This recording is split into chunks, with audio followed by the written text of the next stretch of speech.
ఓం శాంతి. సద్భావనామూర్తి అయిన మమ్మాగారి గురించి కాన్పూర్ నుంచి బ్రహ్మకుమారి దాది ఆత్మీందిరా గారు ఏమంటున్నారో విందాము.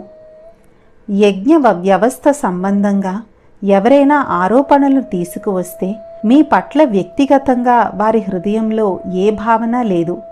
మీ హృదయంలో ఏదైనా భావన వారి పట్ల ఉంటే దానిని తీసేయండి.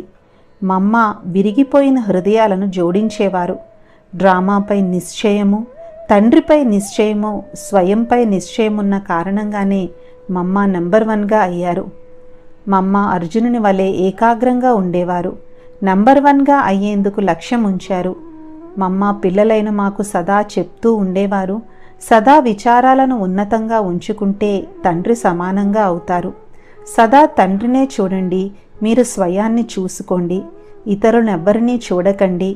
బాబా లేక డ్రామాపై నిశ్చయం ఉంటే కర్మాతీతులుగా అవుతారు అని ఈ విధంగా మమ్మ నంబర్ 1గా ఎలాగయ్యారు అని మనకి ఆదరణీయుల ఆత్మీంద్ర దాది గారు తెలియచేస్తున్నారు. ఓం శాంతి.